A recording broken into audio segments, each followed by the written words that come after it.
Hey everybody, it's Jason Blaha here, and I had a subscriber ask a question, which I'll flip in here for you guys, and he basically wants to know, hey, if I've been training like 4 years, I've pretty much gained almost all the gains I'm going to make. If I bulk or if I eat surplus calories, are they pretty much going to turn into fat? Should I just stop bulking? What should I do here? So let me put on my +5 hat of weaponsmithing, see if I can skill up my crafting a little bit, and let's talk about it. So, good question, and I think that's something people need to understand the difference in. A lot of guys who've been training for a little while, 6 months or a year or whatever, have a very misconstrued idea about bulking, weight gain, eating surplus calories, and the reason for that is because when you first start training, you're on a good novice program. Let's say you're running my novice 5x5. Let's say you're running starting strength. I wouldn't do the diet on starting strength, by the way.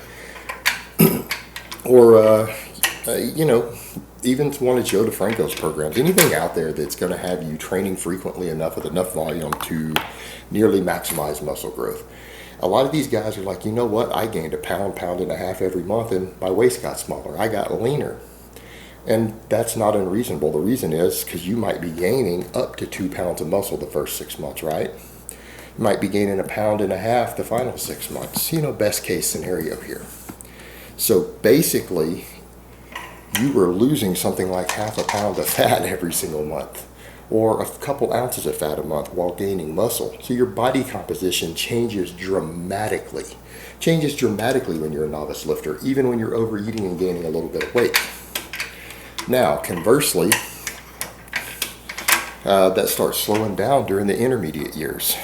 Year or two that you're an intermediate lifter, and then by the time you're advanced, and if you've been training really hard and effectively for 3 years, and you've really given it your all on a good, consistent program that, works your entire body frequently enough to make it grow near maximally, or even 80% of maximum growth.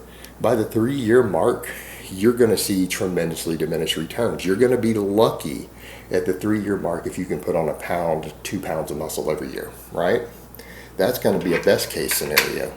So if you're gaining a pound every month or 2 pounds every month, when you're only gaining a couple ounces of muscle, well, you guys do the math yourself.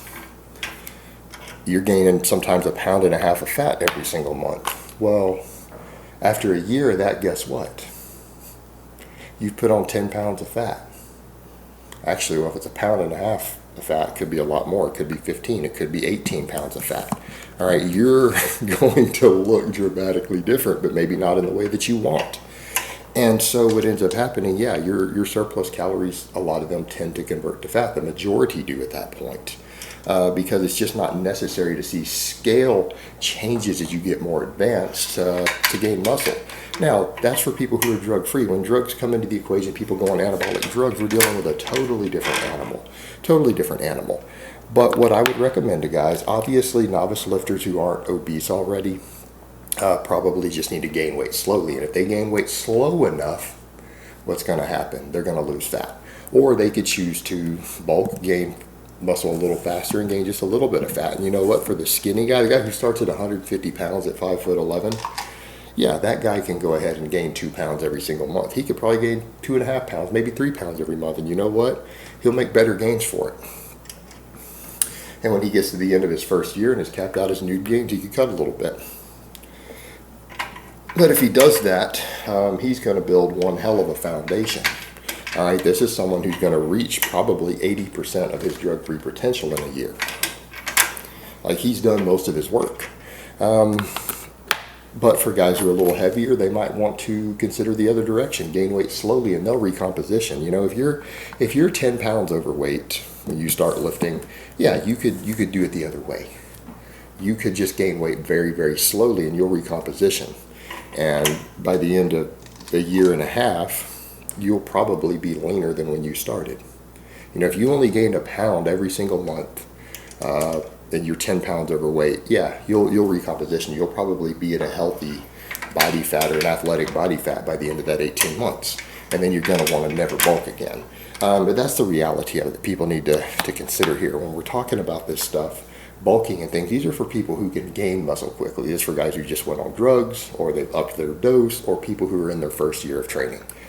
You start talking about bulking for intermediates, you start getting into tricky territory.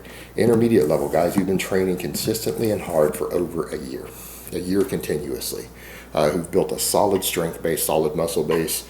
Those guys need to be careful about bulking. If they bulk, it needs to be very, very slowly. Like the absolute maximum would be a pound a month if they want to stay at a healthy athletic body fat. Now, a lot of guys who are intermediate so are jumping over into certain sports, football, rugby, things like that. When I say football, I mean American football. Something where they don't mind being a little heavier, maybe a contact sport.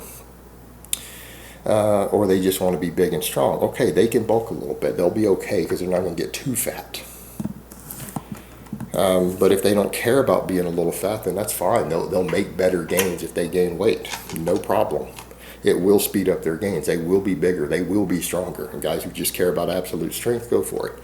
But when you reach a certain threshold, and it's usually about that 3-year mark, if you bulk, you have to understand it's going to be mostly fat that you gain because you can't gain muscle quickly anymore. You've already capped out.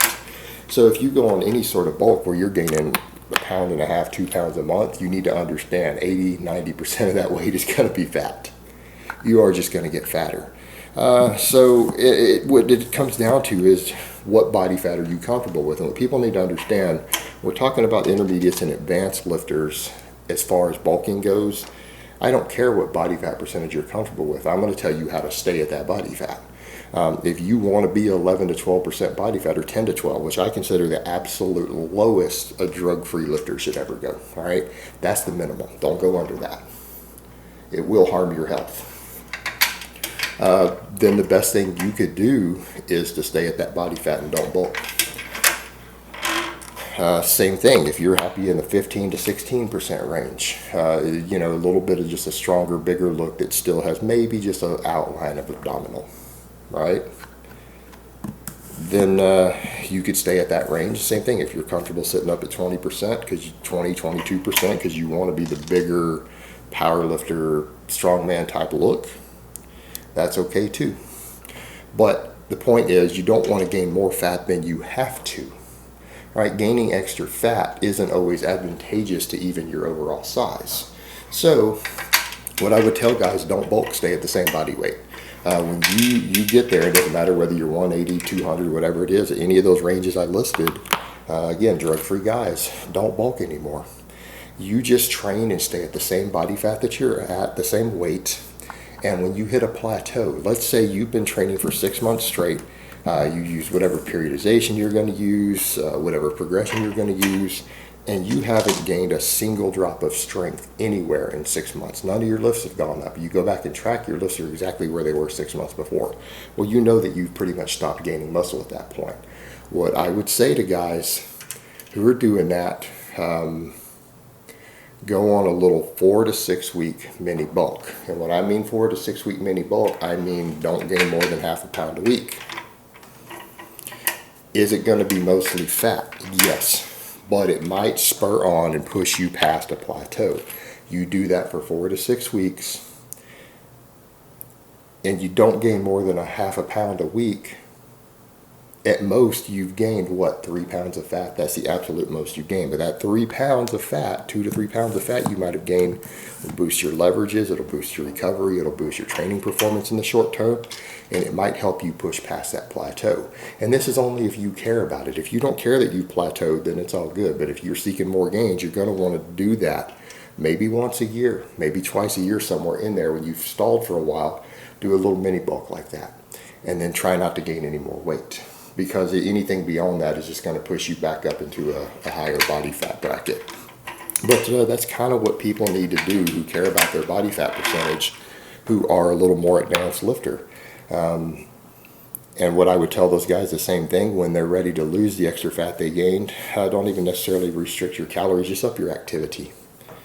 I would say find some extra GPP work to do, some extra cardio to do for the next few months, and just let your activity bring that extra body fat back down rather than reducing your calories back down and doing some sort of cut. Do a slow cut through adding extra activity, because again, the reason being, for more advanced lifters, it's harder to gain muscle. It can be a little harder sometimes to hold on to muscle.